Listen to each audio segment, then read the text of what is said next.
It is hot in Virginia Beach today. Oh, yeah?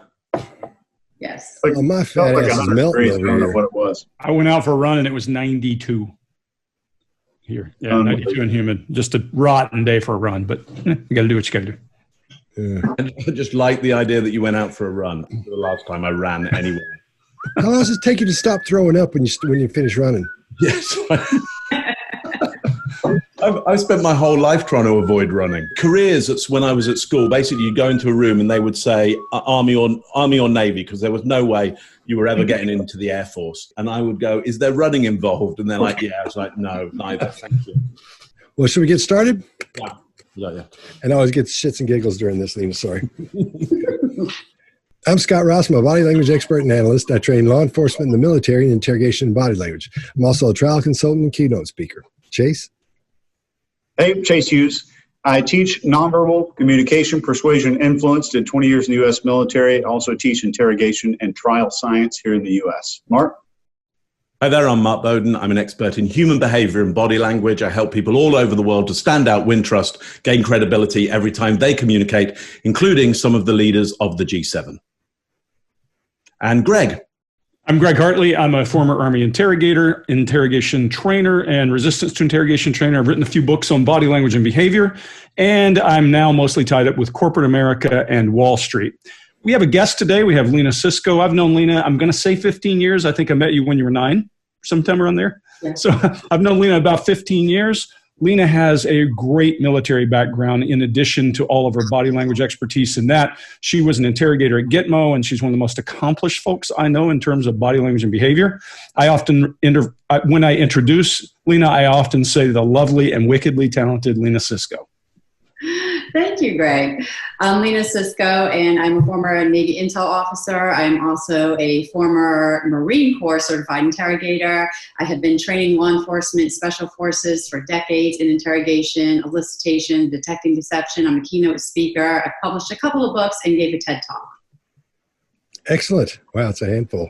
All right, so what we're doing today is we're going to talk about the show Berkshire's Video, or Berkshire's UFO from the Netflix show, and Unsolved Mysteries. And the one we're going to take a look at is named Jane Green, and she's going to talk about what happened to her in 1969. Hey, Scott, can I add one thing here? Yeah.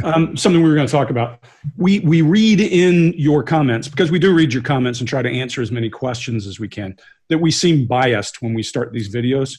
Well, what we want you to know is we probably watch these videos a lot more than you're ever going to before we come to this thing. So it means that you're reading body language and you know that we've already made up our mind by the time we come here. That's great news for us. We'll try not to do it so much so that it's not off-putting for you, but we've probably spent 3 hours of these videos before you ever see them. Okay? Yeah. All right, great. Also, that's good to keep in mind as we go through this. When we're talking about things we see that are, we think are truthful or foreseen deception, we'll tell you, we'll say, we think this is truthful because of this, this, and this. We think this is deception because of this, this, and this. And we'll tell you why, and we'll tell you what we're doing. Also, keep in mind, we don't lean either way politically. We don't go either way. We don't care where they're from, who they are, or what they've done, or what they're accused of doing, or what they're claiming has happened to them. We're not biased in any way. That's not what we do for a living, and that's not what we teach people to do. So keep in mind, we go right down the middle and we call them like we see them. And as we you'll hear us give tips on, we'll say, oh, illustrators do this or illustrators do that. When we say that, or we'll say, here's what I see as this, and we start explaining what it is, we're not explaining that to each other. There were a couple of comments that thought we were explaining that to each other. We're explaining that to the person who's watching this that wants to learn about body language and human behavior. That's the only reason because if not, we're just going to be talking. It would be really boring for someone who doesn't know what we're talking about. So that's what we're doing. We're explaining. The tips aren't for us to give each other. We're giving them to the person who's watching who wants to learn about body language. So, all right, well, let's get to the first video of Jane Green. It was just beyond dusk. It was getting really dark. And I was coming back from Stockbridge to Great Barrington. The only person in the car with me was Mary DeGrace, who's passed away now. She was my girlfriend. We were just the two of us. We were driving down, and I saw a lot of lights, and I said, there must have been an accident. There must be a lot of police cars up there. Look at all the lights. As I got closer, I couldn't even drive anymore because the lights were so bright. So I pulled over to the side, and I noticed the car in front of us pulled off to the side too.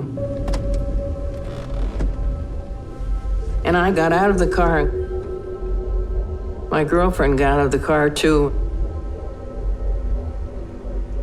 I will never, if I get Alzheimer's, the one thing that'll stick in my mind, what happened. This huge object floated right there, and I couldn't see the end of it from the right or from the left. I can't tell you whether it was bronze or whether it was silver, whether it was gold. It was immense, and it was tall, but the bottom part, I didn't see windows, I didn't see any, and most of all, there was no noise. There was no motor, there was nothing, it just was there. And these lights were coming in, and I just looked at it, and within a period of seconds, it lifted up, went this way, lifted up again, and went over the mountain. Let's talk about her demeanor first, and the way she's just calm. You know, suppose this thing's happened to her, but she's really calm. She doesn't show any nervousness really. And her illustrators are right on the money. They're right where they should be. Illustrators, as you know, are the things where someone is, their brain is emphasizing specific words and phrases, like I did just then, specific words and phrases. And when she's describing things and she makes little boxes, it's supposed to be her car, and she says, I pulled over to the side, and then the car in front, she points at the car in front, and it pulled over too.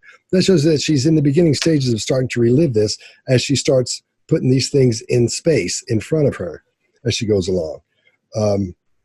Then she says, as she starts going through that, we start seeing a little movement in her forehead and her brow. We're not seeing a whole lot of that at first, but as we go on, we'll see more of that.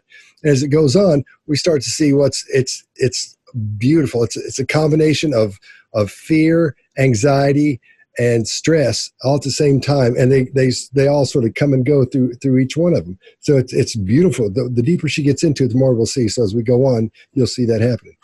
When she gets to the part where she says, I will never, if I get Alzheimer's, the one thing that will stick in my mind, what happened? She doesn't say the one thing that will stick in my mind is what happened.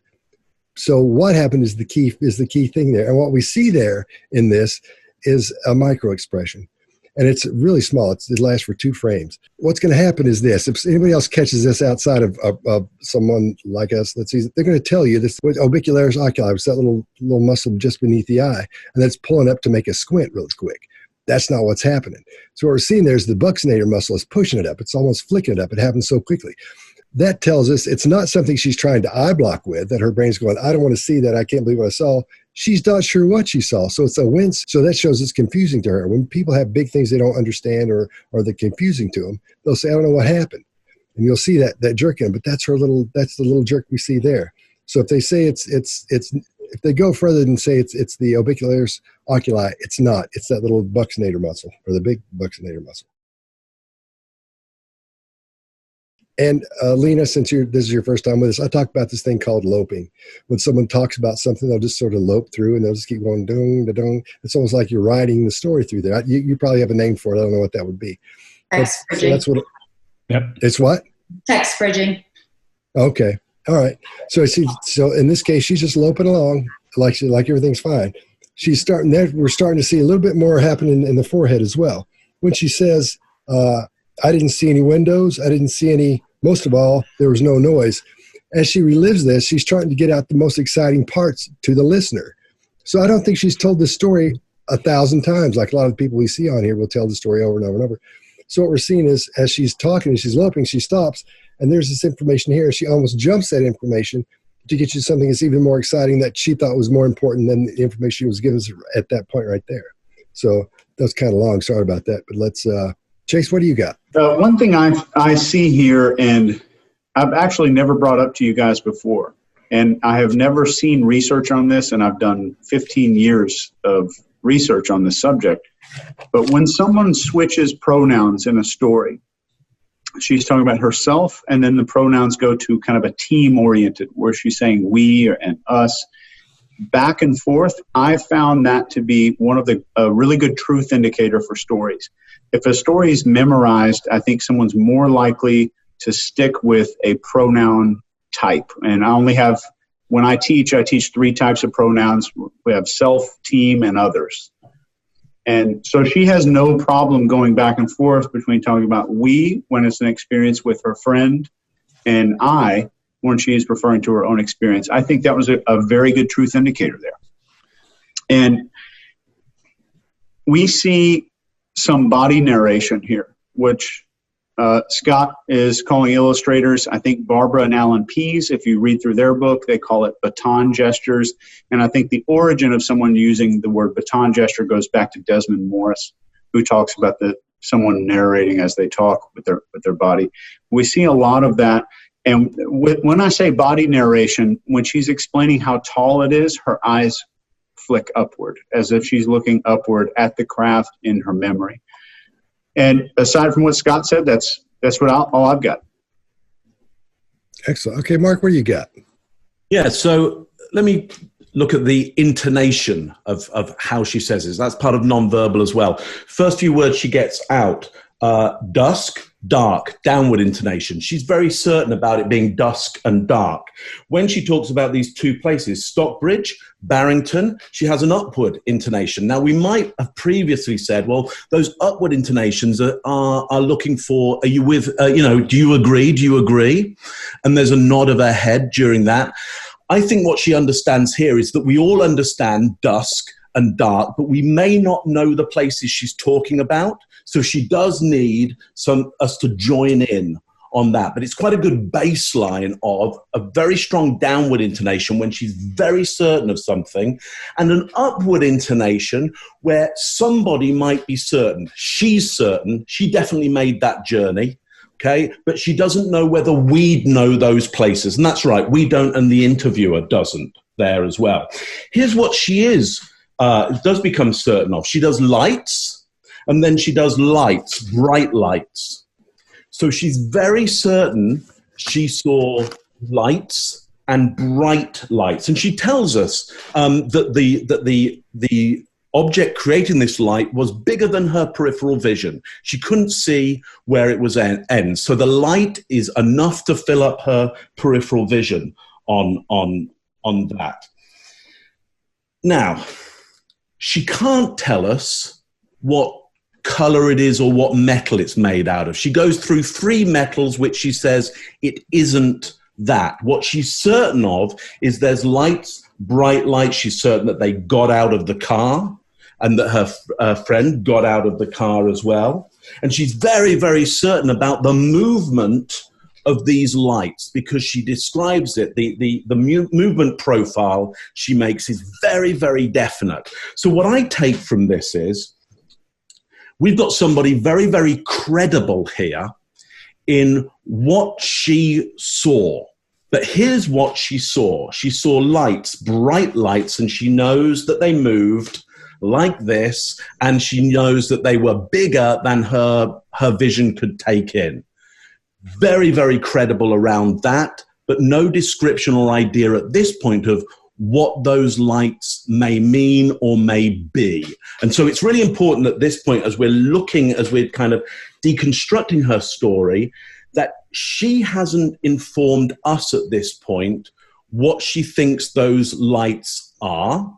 The title of this whole piece, if we were to watch the whole piece, and I have to say I haven't watched all of this episode, I've just watched her interview, so I don't know how the filmmakers have framed this information. I just know that she knows for sure what she saw, and she saw lights, bright lights, and they were very wide, and she has a very strong movement profile. She was where she said she was.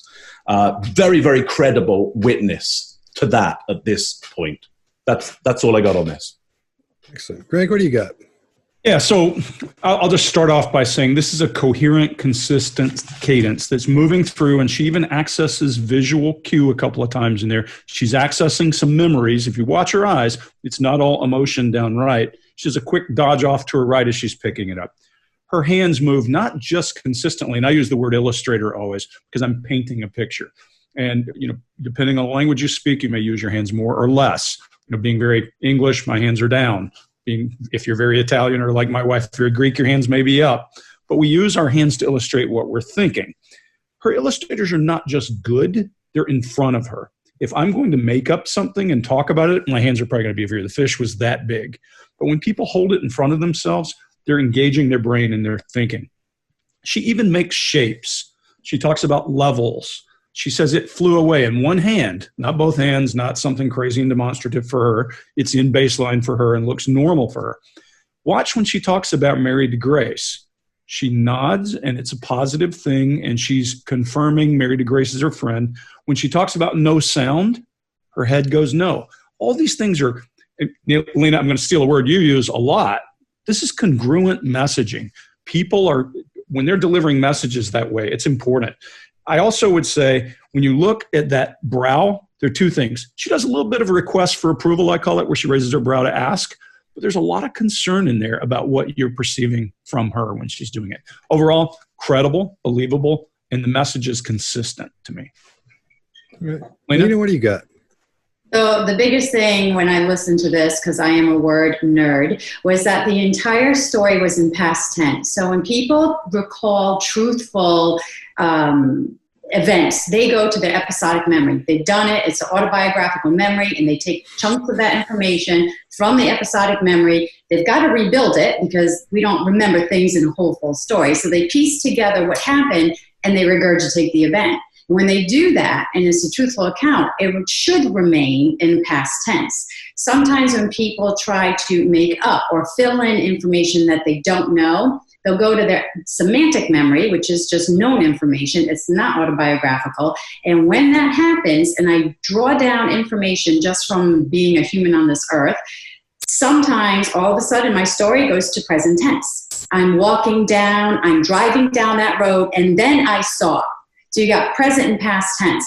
But her story was so consistent on all past tense that I truly feel this is something that she went back and is seeing as it happens. And you can tell that by her illustrators. And she's mapping out stuff. Her eyes are always anchoring to one place when it gets to the pertinent information. And the fact that she was okay saying, you know what? I don't know if it was silver, metal, chrome, or whatever she listed. Typically when people are not telling you the truth and not being 100% honest, they don't want to say anything that has to do with, I don't know if. They'll just stay away from that. But she's like, yeah, I don't know. And it's fine that I don't know, because this is what I do know. I do know I saw lights, bright lights. Excellent. All right. All right, everybody good? It was just beyond dusk. It was getting really dark. And I was coming back from Stockbridge to Great Barrington. The only person in the car with me was Mary de Grace, who's passed away now. She was my girlfriend. We were just the two of us. We were driving down, and I saw a lot of lights, and I said, there must have been an accident. There must be a lot of police cars up there. Look at all the lights. As I got closer, I couldn't even drive anymore because the lights were so bright. So I pulled over to the side, and I noticed the car in front of us pulled off to the side, too. And I got out of the car.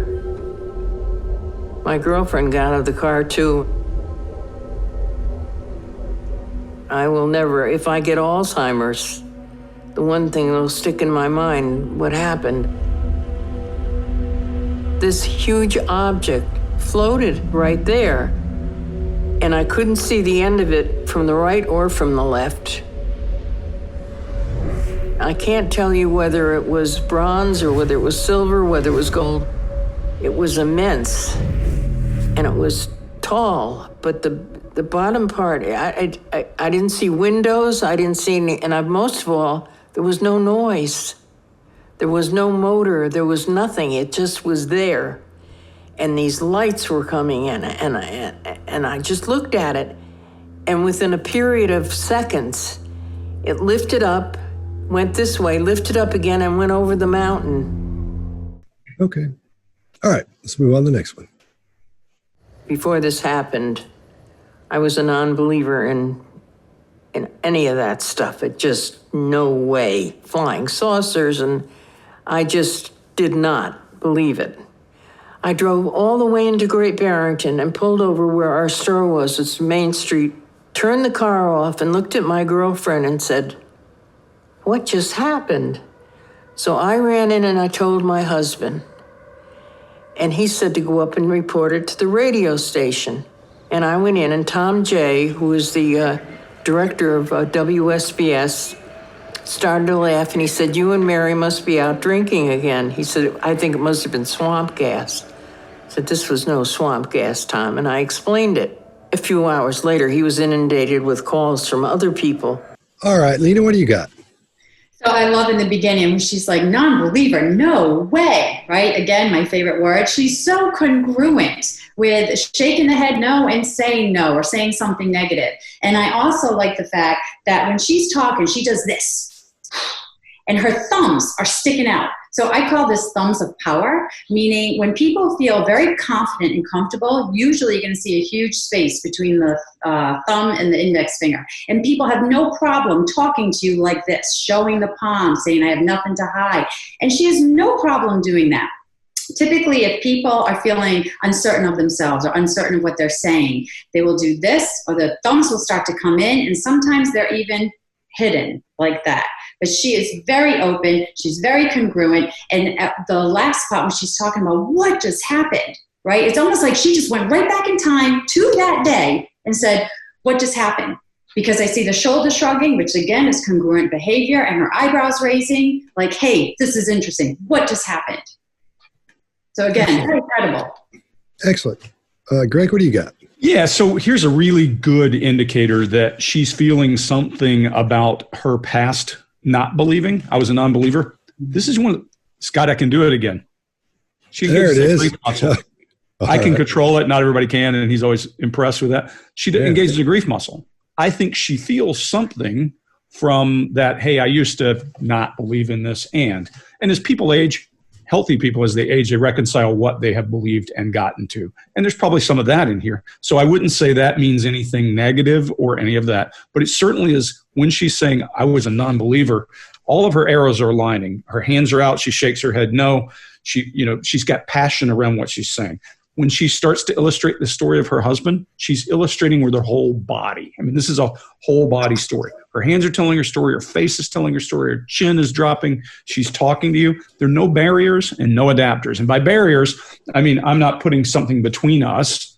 I'm not putting my hands between us. I'm not doing any of that. And that's a way to get space. There are no adapters. And by that, I mean making myself comfortable, anything we do to take control of our situation. And when you see a lot of people in this, you're going to find that they create what I call sacred space. They create a barrier, and then they do something to adapt. It makes them comfortable and in control of their space. There's none of that here. The other thing, Mark, I'm going to steal a little bit of your thunder here. She is telling. There is no asking whatsoever in this piece. Her arrows are all aligned. I believe it. Excellent. Okay, Mark, what do you got?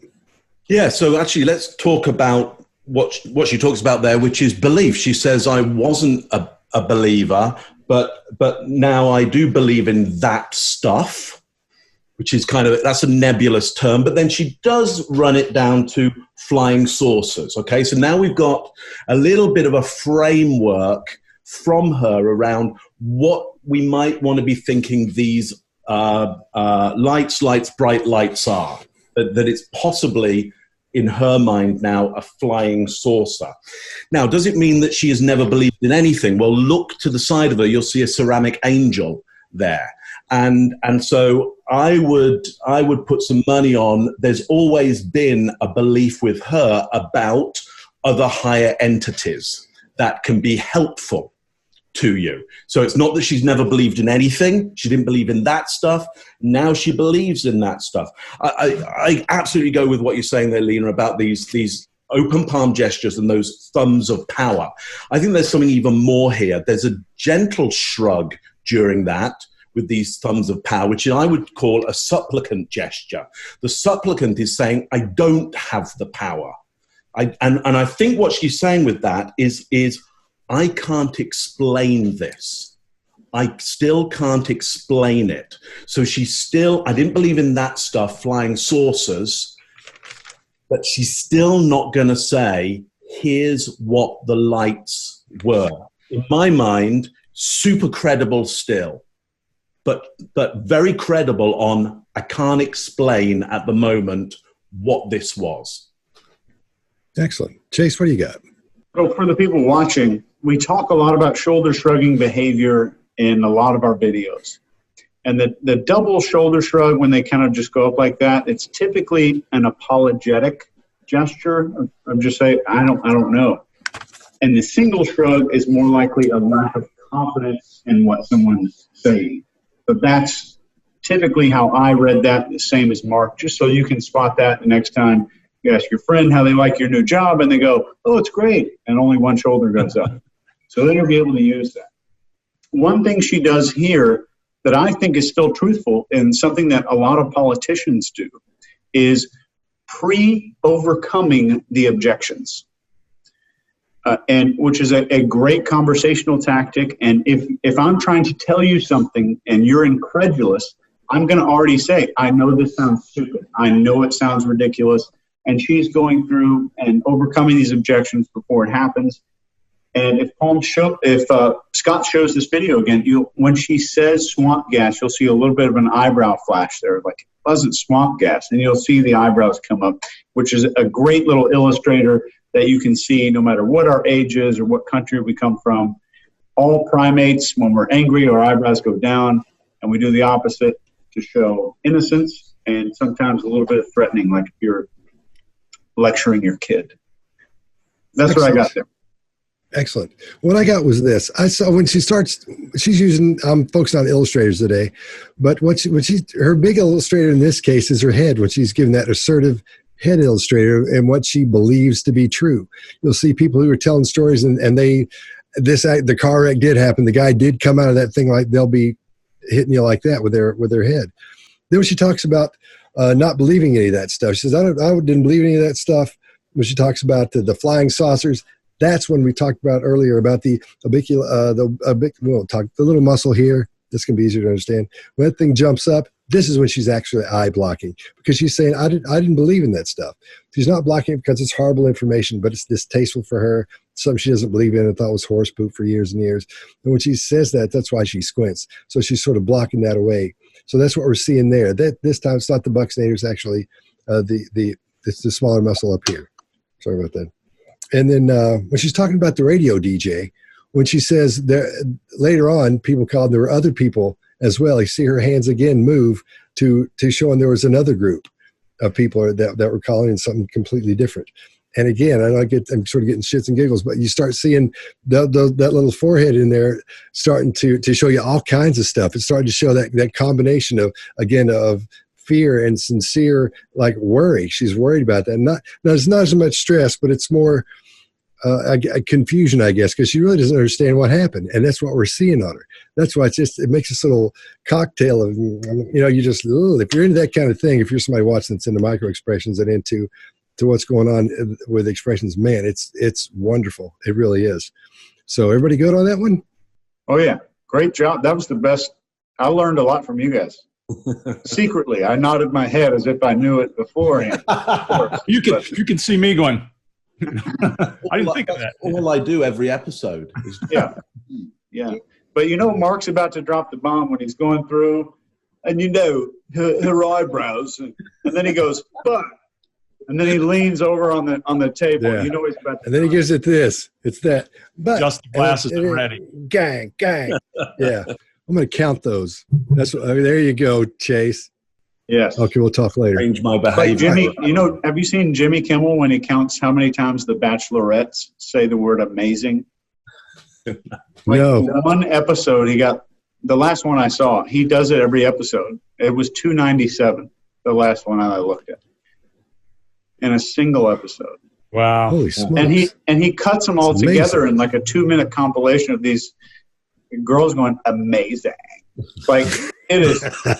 I'm going to send the link in the WhatsApp. When you consolidate all those, don't send me that, please. Yeah.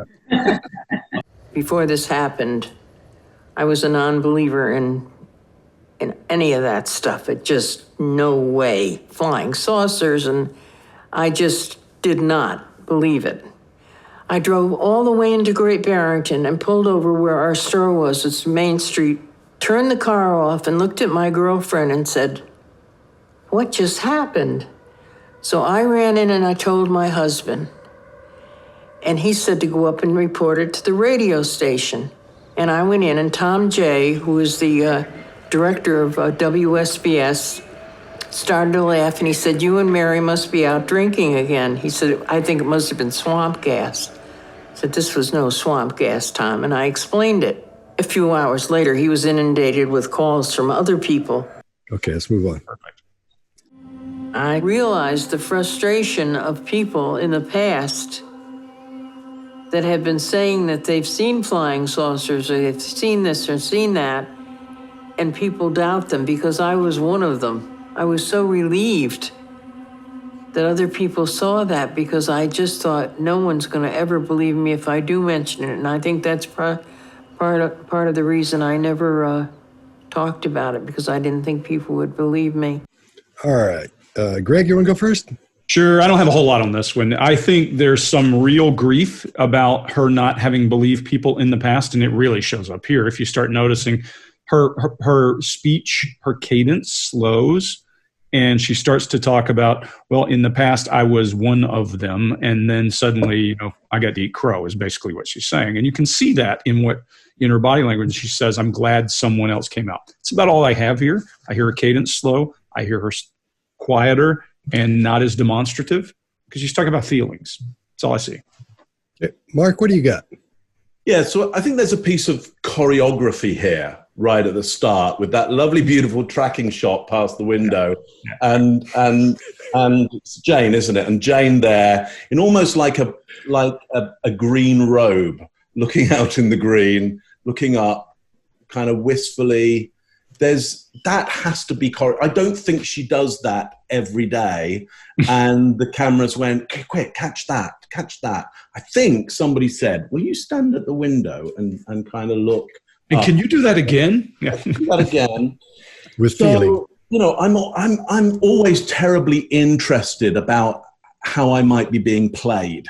And because, I educate others across the planet in how to influence and persuade, I like to know when I'm being influenced and persuaded. I think at this point, it's not down to her. This is the makers of the show. The makers of the show are trying to influence and persuade me about something right now. And I think they want to persuade me about this woman's credibility, her calmness, her kind of wistfulness. And I think there's a reason for that. And we'll come to that in the second in the final part here. There's frustration about not being believed. She's frustrated about not being believed. I think that talks to what Greg was saying there. And then she talks about people in the military have seen this. Okay, let me unpack that. What is this? What are you talking about when you say this? Because were I interviewing her, I'd go, so when you say this, could you just tell me what you're thinking of right now? Or could you give me an example of this? I'd want a good description of this.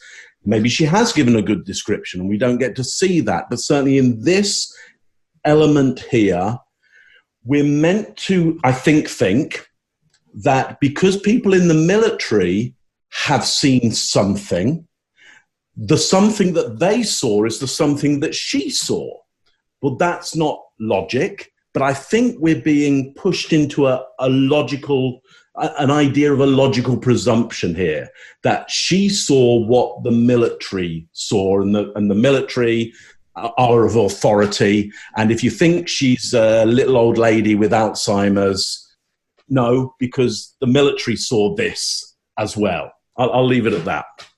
Okay, Lena, what do you got? So she says, people will never believe me. It's a definitive statement. She didn't say people may not believe me. She says people will never believe me. And she leaves sadness after she talks about being relieved. But I truly think that she is struggling with not being believed. and really not understanding what she saw. I mean, she may want to come out and say she saw a UFO, but she saw bright lights. She described to us very credibly, but with her making that statement, people will never believe me. I truly think there's sadness there. And I saw her leak sadness as well. So I do think there's this underlying sad feeling that she's experiencing. Excellent. Chase, what do you got? I agree. And Lena, I saw a very similar observation there. And to Mark's point about the choreography, I think that there is a secret technique that's mandatory in Hollywood where a woman, if she's drinking tea or coffee on any show or movie, they force her to do it with two hands. For some reason. It's one of these. Wearing a sweater. Every single episode, no matter what. They do this. They do this, and they look out the window knowingly, like longingly. Yeah. And I've never seen that in real life. You just did. However, one thing we see here as interrogators or interviewers is that she is socializing the situation. So she's not only saying, I'm afraid because of social consequences, but I'm telling the truth because of social evidence. So everything that we're talking about here, the first, we're talking about her friend. She's on a trip with her friend. It's my girlfriend. And there's more social stuff here. So if I'm an interrogator and I'm trying to go for a confession, I'm not going to talk about the benefits to her. I want to talk about the benefits of confessing to her friends, her family, and her social network, because that's how her brain works. She's socially wired. And we're seeing some of that here. And there's not much else here. The clip was cut, and Scott would be an expert on clip cutting, but I think there were some cuts and edits in this clip somewhere. But I saw genuine relief when she said, when there were other people that were like me that also saw it. I was so relieved that other people were there with us that also saw it. There was another car. And that's genuine relief, but it's also showing us another step in that social mindset that she has. If you go watch the show, Chase, to your point, if you go watch the show, when she says something about the military, there's a little piece of body language right there at the end. Very little, but her eyes drift down into her right. And there is that relief. Yes, she's emotional in a negative way, but then there's that relief. Hey, all your guys' point, there's this thing that the military must not be lying if they're now telling us all this. So then she's more believed, I think, is the same thing. But I still think, yeah, she's got this. Well, I wish I hadn't been such a whatever along the way, such a skeptic. Yeah. All right, and I think I'm going to agree with everybody on this when we talk about it's sort of about her at this point. She says I 8 times, and she says people 4 times. And when you listen to this again, because when we play it the second time, people really sticks out. She's worried about what other people think about her. That's why we're seeing that combination, that cocktail of emotions up here in her forehead and on her brow, because she's thinking about what they're going to think. She's thinking about what I think about it. Should I say this? I'm already in. I got to keep going. This really happened. It's worrying her. So she's afraid they're going to think she looks crazy or nuts or something like that. Also, what we're seeing is a small shoulder shrug when she says, I think, she says, and I think that's part of the reason I never talked about it, which is I think you see a really quick little shoot up of the shoulders. When it comes to absolutists, and this is for someone watching that wants to learn about this, you'll see them say, every time you see that real quick, or every time you see that the one shoulder shrug real quick, that means they're being deceptive, or they're lying, or they're not telling the truth. And like Jay said, that's just one of many things it could possibly mean. When someone tries to sell you that and says, oh, I know what that means, you have to take everything into context with what's happening in real time. Joe Navarro even says that it's important that you do that, because if not, then everybody's a liar about everything they say because you see their shoulders moving like that a lot. But when we see that tells me that she's worried about what other people think. And it is kind of sad that she feels that way. I felt so sorry for her. And then, so that's really all I've got on that, is seeing that. But the lesson there being, when you see one little shrug like that, don't take it for deception every time. It just shows there's an issue there, and that person is unsure of what they're talking about in this specific situation. Not every situation, but in this one. So I realized the frustration of people in the past that have been saying that they've seen flying saucers, or they've seen this or seen that, and people doubt them, because I was one of them. I was so relieved that other people saw that, because I just thought no one's going to ever believe me if I do mention it. And I think that's part of the reason I never talked about it, because I didn't think people would believe me. Everybody good? Yeah. Brilliant. Nice, guys. I just wish that everyone that sees this really would open their minds, because I know the people that are being interviewed are people just like everyone out there that probably at one time didn't believe, doubted. And when this happens, there is no doubt. I have no reason to, make anything up. I'm 85 years old, and this is not something that I expected to do or ever talked about. It's real. It's for real. People have got to understand that. All right. Well, I think what we're seeing here is the end of the interview, and she's starting to relax. And that's why her illustrators aren't jumping out. She's not telling you anything. They've already, I think this is something they added, and she's not really was aware. Now we're going to shoot the part where you're relaxed and all that. But that's what we're seeing here. She's relaxed. That's why we're seeing her use the size of the chair. It's her chair. She's been there for a while talking, and she's leaned back, relaxing.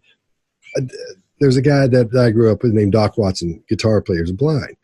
And he would do things like that. When he'd get relaxed, he'd start rubbing on the side of the chair. He was older. My parents are older. They do that kind of thing as well. It sort of helps. It's sort of that. It's an adapter, but they're already relaxing, but it's helping them continue to relax. And then at her forehead, we're seeing all that stuff go away. And the more she talks, all that worry and all the concern and all the things we saw, that little cocktail of emotions starts to go away. You see a little bit up there, but not much. So we're actually seeing her relax and sort of break apart that whole, the emotion of it starting to break away, and she's starting to come down to earth, I guess you'd say. Lena, what do you got? So she sounds very definitive here. She's making statements so definitively, and her cadence, as Mark talks about, slows down. And it's almost like chunk and pause, deliver and pause. And to me, it almost sounds like she knows like we're nearing the end, and this is the last message that she wants everybody to take away with her and hear. When she says, I have no reason to make anything up, and then she just laughs afterwards. It's almost like internally she's going, this is ridiculous. And you know what? If people don't believe me, they don't believe me, but this is what it is. And I'm relaxed enough now that I can laugh about it. Before, I was sad and maybe worried and leaking sadness. But now, you know what? People take it or not take it. But now I feel comfortable enough with my story and for what it is, and I can actually laugh about it and get that off. And of course, just what you said, too, with the rubbing of the couch. We're seeing more of her, I think, relaxed gestures and indicators right now, where she's like, phew, the interview is done. I've said it to the world. And now, world, do whatever you want with it. But here it is. Here's what I got. Wow. Excellent. Mark, what do you got? Yeah, so let me just give everybody out there a quick classics lesson of persuasion and influence. Aristotle, about 350 BC. First of all, something called ethos, the ethics that will persuade you. She says, I wish people would open their minds. Now, is there anybody out there that's going to go, no, I wish they wouldn't? I wish there was just more closed-mindedness. So she's given us an ethos there that we have to agree with. Okay. Now, I don't think she's using these on purpose. I think there's some good editing going on here. And Aristotle came across these ideas simply because he was looking at the world and going, how does one person persuade another person? Why do people join in with these stories? So ethos, I wish people would open their minds. The ethics of, you're a better person if you're more open-minded. Closed-minded people are worse people. That's not logic. That's just ethics. It's not necessarily true or logical. It's ethical. Now, then we get pathos, which is the emotion of it. And we do, as Lena and everybody else has been saying, we do get sorrow there, the emotion of sorrow. She calls out the feeling of doubt. as well. We've got sorrow and doubt, and I would wrap that up into a wistfulness.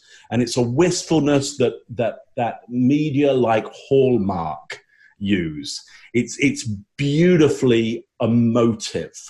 So we've now got this ethos of everybody open your minds, this pathos of sorrow and doubt, which we've all experienced, so we've joined her here.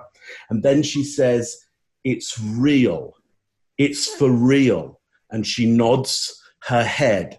And for me personally, the logos of that, the logic of that is not enough to convince me, because I do not know what it is.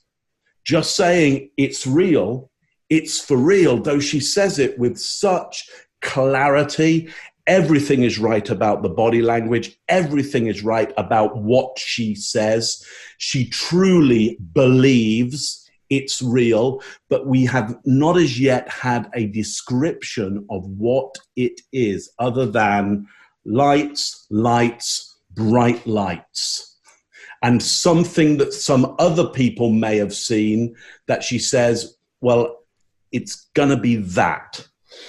So brilliant persuasion and influence, you know, unconsciously, I think, from her, consciously from the filmmakers there. But for me, you know, she absolutely believes what went on. And I think what went on absolutely went on. But for me personally, we have no description of it. We have no logos. We have no logic. We have no sensible facts or evidence. But I totally believe her. Excellent. Greg, what do you got? Yeah, so it's funny you mentioned that, Mark. 25 years ago, I worked with a CW4, before there were CW5s, who had seen a UFO. And his story was not believable, but he had all the mechanics of what it was. Now, maybe it's because he believed in other kind of things that didn't make sense to me that I jumped to conclusions. His body language was not believable, but his story, he had descriptions of everything. So just because a person sees something doesn't mean it's a UFO, right? I also knew a drunk guy one time who saw a UFO, and it was a street sweeper. So it depends on what your perception is. I'm not attacking her story, but I think your point of logic and what's there is important, because as I watch her, like all of you, I'm seeing someone who is congruent in messaging, someone who is telling the same story with their body they're telling with their mouth. I watch her go through this. In this last piece, there's a transition from grief muscle and that to talking about, I wish other people would open up and go through the same thing she's gone through. She's even searching for words in her head as you watch her eyes to say the right words to change how you think as she moves through this. The adapters, I'm a big fan of when I see somebody rubbing something, it means something. This is not that I need to be comfortable. This is the lady who sat in the chair for a long time and touching the chair, to all your points. So the message moves, it morphs from one of sorrow to one of, and you just see it. So like you, I believe what she's saying is what she saw. Whether it was a UFO or a bus with a lot of lights, we'll never know. But she's certainly believable, and there's a lot, if you look into this story, there are a lot of other people who believe the same thing. They're all saying this happened or that happened. So yeah, that's it for me in terms of what I saw. James, what do you got? I'm going to disagree with Greg just for a minute, and we'll also post our fist fight here on YouTube for you guys. We do it all the time, guys. We're just. But I think that her behavior was self-soothing, but only in that once we do relax somewhere, we tend to engage in repetitive behaviors. Sure. Yep. So in the brilliant words of our friend Joe Navarro, any repetitive behavior is self-soothing, which I think he has a knack for taking a 900-page academic paper and fitting it onto a bumper sticker, which I think is great. So I got 4 quick points here. So we saw more social implication. So we're seeing more evidence that she's socially based, and that's how we should be speaking to her in terms of, how does that feel when your family said this, or your family is not going to, you're not going to be outcast from your family. So we're always going to address it like that. She says, when this happens, present tense, there is no doubt, present tense. And I think that I think this suggests that she's addressing the people who are eventually going to experience the same thing. and I think that's a good truth indicator. She has a small eye contact break momentarily after she says, "It's for real." And she looks to the side. It could have been a cat or something, walking on her counter. But liars are extremely more likely to make eye contact right after the lie, if not throughout the whole thing. And that little confirmation glance to make sure you bought it. And she doesn't care. She looks away right after her statement, which I think speaks to truth. And she says people have got to understand that instead of people have to believe that. So there's no convincing language. There's just, here's a fact, you can look at it or not kind of language, which I think speaks to her truth as well. I just wish that everyone that sees this really would open their minds, because I know the people that are being interviewed are people just like everyone out there that probably at one time didn't believe, doubted. And when this happens, there is no doubt.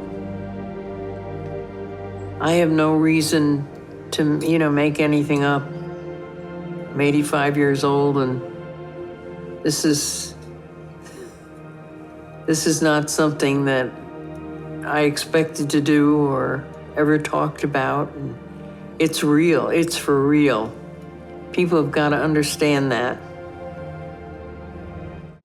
All right. Well, that's pretty much covered all the videos we're going to cover. Well, we throw it around the room and see. We'll give Chase's thing where we give our percentage of truth versus our percentage of deception. Greg, you want to go first? Sure. And this will be a rare occasion for people to hear me say, this is a 90-plus truth person to me. Is there stuff in there that she could have embellished? Certainly. But what I don't see is that reach. There's no hypnotic eye focus. There's not fishing for information. She's just talking and normally talking to you. So I believe her. Now, are there hedges in there? Certainly. And it's a 50-year-old story. So certainly there's that. But I believe her. I believe she saw something and she's describing exactly what she saw. So 95 plus. Right. All right. Mark, what do you got?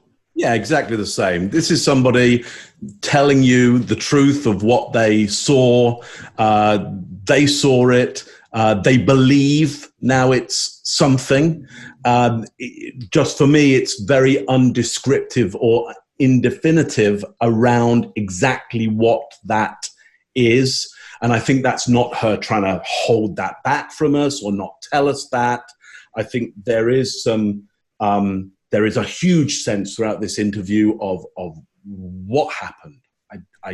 To a large extent, I don't know, but something really important happened here. So very, very honest, very credible. If I was looking for a witness to go on a stand, that'd be the lady. Get her up, get her on the stand, and influence and persuade the jury using her for sure. Okay. Lena, what do you got? We need a percentage for Mark. Oh, yeah. Oh, yeah, Mark, you got to do percentage. I'm going 100%. 100%. Okay. Yeah. Lena, what about you? Yeah, I have no worries saying 100% because when she uses the pronouns this and it, it's only because today she's still unclear of what she saw. She knows what she saw, but she doesn't know what it is. So she has to use this and it. It's not distancing language. It's the truth. She doesn't want to lie and say, oh, I saw a flying saucer. No, because I saw this bright lights and oblong feet, whatever. So she's not even trying to say and convince us, I saw a UFO. She's just saying what she said that she saw. And it comes out in this and it, and it makes perfect sense. I totally believe her. Okay, so you're going 100%? 100%. Okay, here we go. Chase, what do you got? We go with 98.641 for this one. With the only caveat to this being that I'm taking off a couple of points or point and plus whatever decimal I just made up because she is having trouble recalling some of it. The persuasive language is very heavy. And I think that the questions could have been asked better during the interview. And I'm going with almost 100%. So almost Excellent. 99. All right. Well, I'm going to go. I think that's where I'm going too. I'm going 99%. There's that 1%. Not that she's lying, but some might be askew in there from what you remember. She may have embellished a little bit. But the loping we see in there when she's just telling that story, just riding it along, I'm going to say I think this woman saw this. I think she saw a UFO. I think she saw exactly what she's explaining to us. And I think she saw this, as we've talked. Well, as an aside. A couple of us talked about how there's somebody else in this Unsolved Mysteries. We got a couple of questions about. We may do them later or something, or next. Who knows?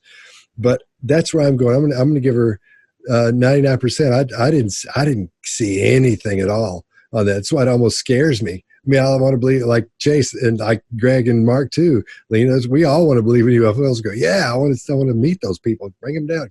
Pick me up. I've always told my wife. I said, look, if the UFO ever comes down and they're like, look, you can go with us, and I just disappear and something happens, that's what I've done. If I just disappear, I've gone with the UFO people and said, yeah, let's keep going. But that's why I give her a 99. I believe she saw that. Me and my cabal are going to write you a ticket right now, Scott, for the. Okay. So Elon Musk is going to come get you. Hey, I have a friend. My last active Army boss lives in the neighborhood, and he's looking to see if he can get through to these people so we can actually talk to them. Oh, that'd be great. Yeah, that would be great. I'd like to talk to her. Me too. You know? I asked about her and the other lady, so he's poking today and trying to find out. He was a school teacher there before he went on active duty, so he knows a lot of people in the area, and he's poking around to see if he can find the right person. The one I want to talk to is that guy who they talk to next, the guy with a baseball cap on. That's the guy I want to talk to. Yeah, or, talk about. Yeah, you've opened up the mystery for me now. I'm like, it's only 30 minutes. I think the show's not long. It's worth watching because you'll see a very big difference in the different styles of storytelling in that. Yeah. All right. Well, Lena, thanks for spending this time with us. We really appreciate it. It makes all the difference in the world. Yeah, we'll have you back hopefully if you'll come we'd love to have you back. Definitely. Excellent. Hey, Lena, we've got to go get a cocktail soon when it's legal. You're my neighbor. Definitely. Let's do it. Okay. I'll hit you up later.